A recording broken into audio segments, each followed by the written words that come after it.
The summer sun of 1518 bled across the cobblestones of Strasbourg like a fever no prayer could cool. The air itself seemed to shimmer, thick, dry, almost alive, as though the city were holding its breath beneath the weight of something unseen. It was a summer of hunger, of heat, of hopelessness. The Rhine ran low, crops had failed, the people whispered that God had turned his face away. And then she began to dance. A woman in red, barefoot, trembling, her hair wild as she spun through the market square. At first, the onlookers smiled. The sight was strange but harmless. A bit of madness, perhaps, or grief expressed through motion. Children clapped.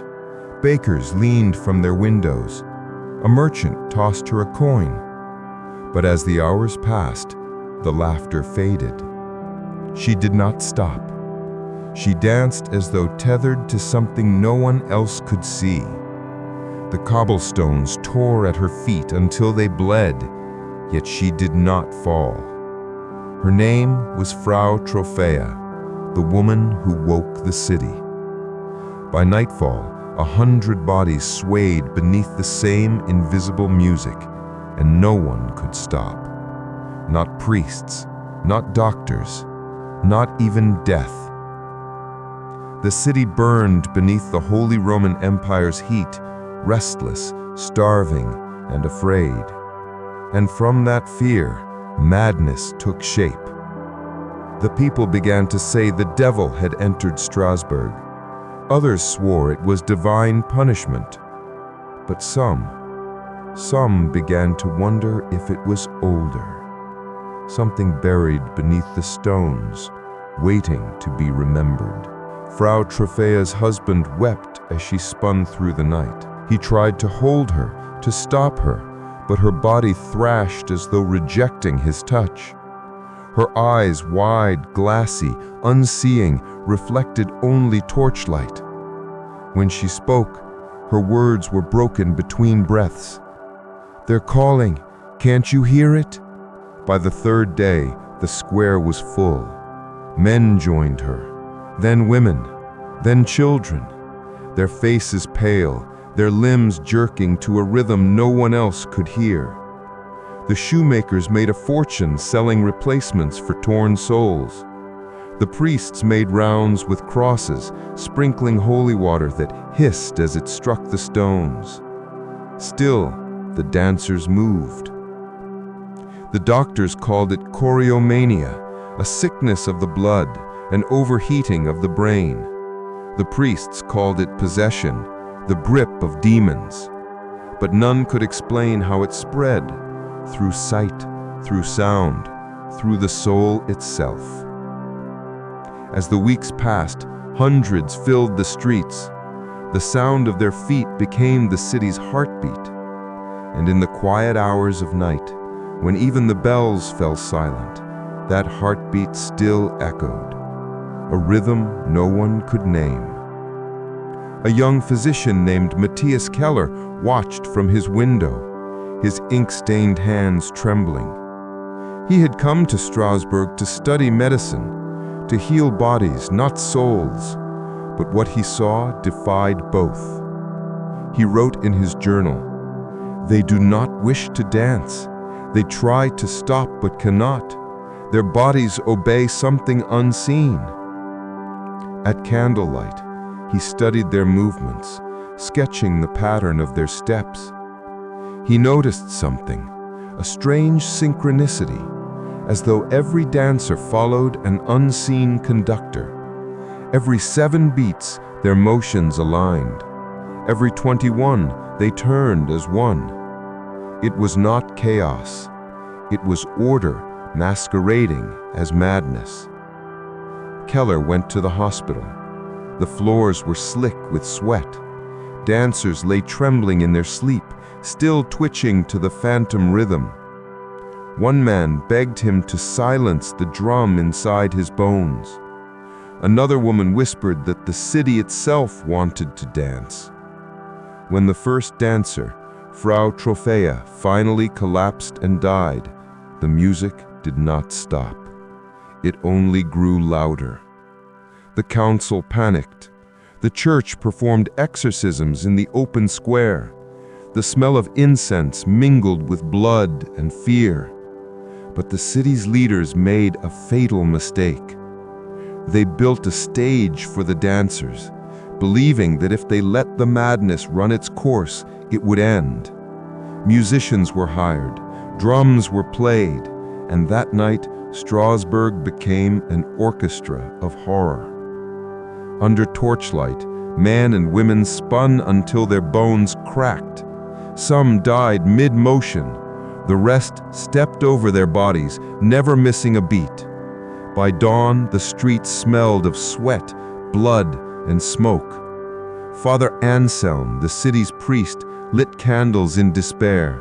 He prayed to Saint Vitus, patron saint of dancers and madness, begging for mercy. But mercy did not come. He lit more candles, and then he saw it. When he walked among the afflicted, one woman's eyes turned white. She looked at him and whispered a single word, "Listen." And for the first time, he heard it, faint but real, a pulse beneath the stones, a rhythm that wasn't human. Then lightning struck the church tower. The bells rang through the night without a hand touching them. Strasbourg trembled, and something beneath the city awoke. In the days that followed, the ground cracked.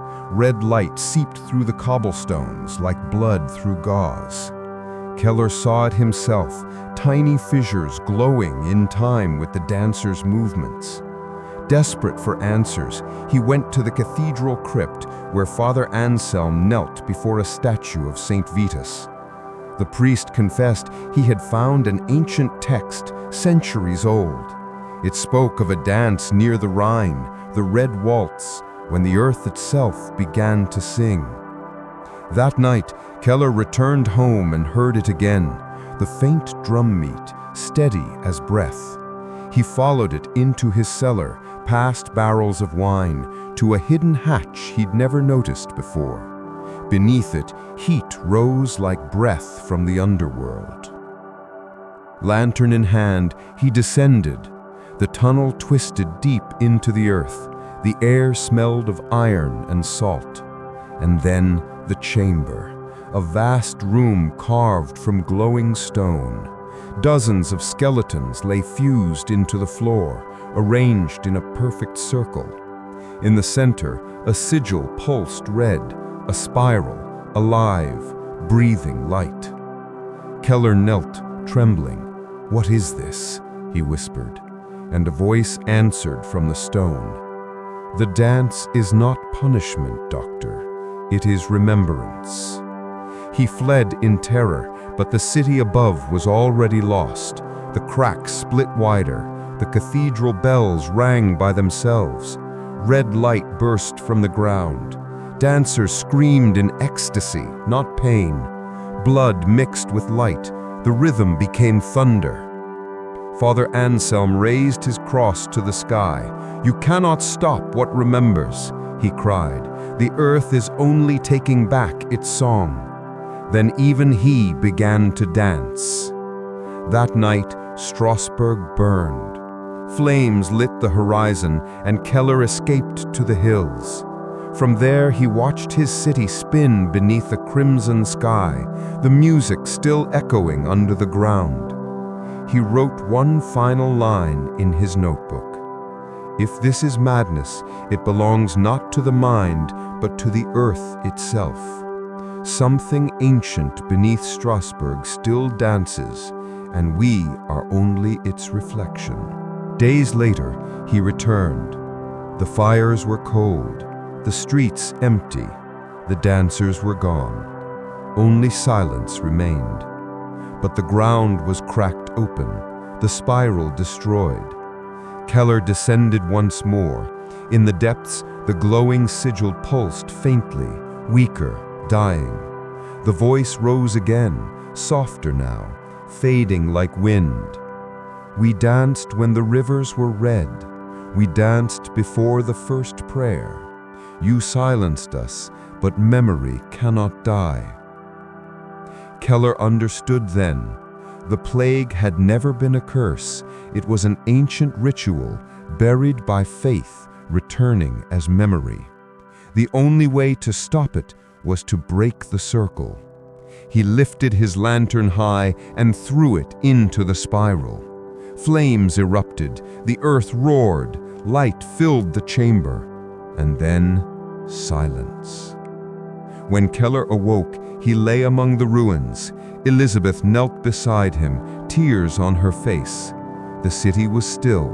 The dance had ended. He smiled weakly. "It's over," she whispered. The dancing stopped. He took her hand and whispered, "No, we did." Weeks passed. The dead were buried, the living rebuilt. Keller's notebook was found near the cathedral steps. The last page read, August 23rd, 1518. The plague of dance has ended. Whether madness, fear, or something older than faith, I cannot say. But the line between memory and curse is thin as a heartbeat. If ever the ground hums again, let no one answer its call. And though centuries have passed, the people of Strasbourg still whisper that sometimes, on quiet nights, when the wind moves through the alleys, you can still hear it. A faint tapping beneath the stones. Not loud, not dangerous, just waiting. The centuries turned like pages soaked in dust. Empires rose, burned, and fell. Strasbourg rebuilt itself, brick by brick, prayer by prayer. But some stones still hummed when the rain fell just right. No one noticed it first. In the year 1649, the city stood scarred by war. The 30 Years' War had left it hollow, its people tired, its churches echoing with half-sung hymns. And yet, deep below the streets, something had begun to stir again. A hum so low that only the rats heard it first, scattering from the sewers in frightened silence. By then, Father Mathieu, a young archivist in the cathedral, had begun to catalogue the forgotten texts left behind after the fires of 1518. Among them, he found a small leather-bound book, Keller's notebook. Its ink had faded, its pages warped, but one line burned clearer than all the rest. If ever the ground hums again, let no one answer its call. He read it by candlelight, the wax dripping down like melted bone. Outside, the wind howled through the narrow streets, and beneath the floorboards, he swore he felt it, a faint vibration, a heartbeat under stone. He thought it was imagination, until he began to dream. Every night the same vision, a circle of dancers beneath a red sky, their faces blurred, their mouths open in silent song. And always the same figure at the center, a woman in red, her eyes burning like coals. She raised her hand toward him, and the earth beneath her feet pulsed with light. When Mathieu awoke, his ears rang with a rhythm he could not shake. 3 beats, pause, 3 beats again, like footsteps. He followed the sound one stormy night, carrying a lantern and Keller's book. The cathedral was empty, the air thick with the smell of old wood and prayers gone cold. Lightning cracked across the stained glass floor, and for a moment he saw it, the faint outline of a spiral beneath the tiles, centuries old, carved into the foundation itself. He fell to his knees, brushing the dust aside. The spiral began to glow, and somewhere deep below, something answered. A vibration, soft as breath, rolled through the earth. Then, faintly, a sound. Not drums this time, not footsteps, but voices. A choir of whispers, humming a tune older than language, a hymn without words. Mathieu backed away, his heart racing. The candles flickered violently. Then, as quickly as it had begun, the sound stopped. But the air, it was no longer still. It listened. He told no one. Not the bishop, not the scholars. He only wrote, trembling, "It sings still. Beneath us. Beneath everything." Decades passed. The city changed again, stone to steel, prayer to reason. By the 19th century, the story of the dancing plague had become little more than a myth, a curiosity whispered by historians, dismissed by doctors as mass hysteria. But not everyone forgot. In 1891, a young scholar named Elise Reinhardt, studying folklore at the University of Strasbourg, discovered the same texts in the cathedral archives. She read Keller's notes, Mathieu's journal, and the local legends that followed. The stories spoke of nights when windows rattled with no wind, and wells that glowed faintly red under the full moon. Farmers said their horses refused to cross certain streets. Children spoke of hearing faint music when walking barefoot on the stones. Elise, skeptical but fascinated, began her own research.